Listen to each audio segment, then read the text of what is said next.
We all know that adulthood has little to do with turning 18 or 22, being able to drive or drink, but that true adulthood is a process of inner growth that may occur many years later than we formally become adults. Even if we live to 92, we may still be slowly getting rid of the shadow of adolescence. Even if we live to 450, many people may still be trying to grow into mental maturity. One definition of adulthood that is particularly worth paying attention to is that of adulthood through psychotherapy, which focuses more than any other discipline on exploring and guiding people on how to gradually move from psychological infancy to mental maturity. Therefore, here are 12 key elements that constitute adult identity from a psychotherapy perspective. First, we finally understand how our childhood has shaped us into who we are now. We are no longer confused by questions such as how your relationship with your mother affects the way you view women or how your father affects your view of men. Second, we no longer deceive ourselves into thinking that we are simple people. We no longer say that the past is unimportant or that we can easily change ourselves as long as we want, and willpower can change everything. We begin to humbly accept it. If we really want to make a change, we may need to explore our inner selves more deeply, which may be more complicated than we think. Third, we begin to realize how easy it is to deceive ourselves. We realize how pathologically we deny reality and live in our own world. We find that sometimes we think we are sad, but we may actually be sulking, or we become anxious when we worry about too many things, or we deliberately put on a stern and proud appearance in order not to appear weak. We gradually understand how much we want to escape from our inner selves. Fourth, we learn to express our true feelings to others more accurately. We no longer expect others to read our minds without speaking out. We learn how to turn suspicion and anger into words that others can listen to, and we are no longer just sulking at ourselves. Fifth, we begin to understand that when we are awake and not tired, there's a difference between what others want to do to us and what we actually feel.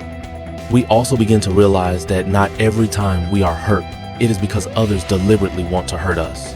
Sixth, we begin to accept our inner weirdness. We learn to appreciate our weirdness, the weird thoughts that kept flashing in our minds, the terrified awakenings in our fantasies and dreams, and the ups and downs of our inner world. We no longer blame ourselves for it, nor do we over-censor other people's ideas. We recognize the huge difference between ideas and practice and find comfort in it. Seventh, we allow ourselves to be angry about things that may happen when we grow up, but we will not be trapped in anger all the time. Although we feel uncomfortable, we know that those who bring us into this world are not necessarily bad people, but sometimes they do things that make us feel difficult to accept. Eighth, we begin to accept that reality may not be as terrible as we expected, because we realize that our unpleasant past may be distorting our perspective on the world.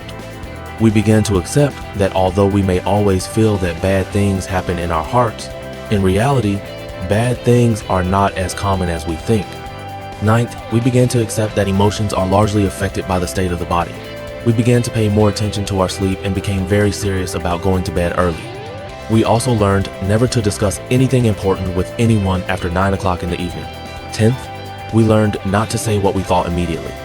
We might suddenly want to end the current relationship and find a new friend, but we can temporarily put this idea in our hearts. We learn to create more buffer space between emotional reactions and what we need to do and say, not to let our feelings immediately drive us to do or say things that we might regret. We learn to take our time. 11th, we became more patient and encouraging with those who were slow to make progress. We did not blame them because they did not fully understand everything.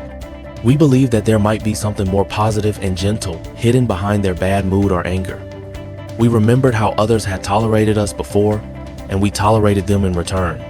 We knew that it was easy to criticize others casually, and we were tired of it. 12th, we knew in our hearts that any progress we made might be temporary. We would not be overly complacent. We knew that new storms could come at any time. We cherished those peaceful and quiet days very much.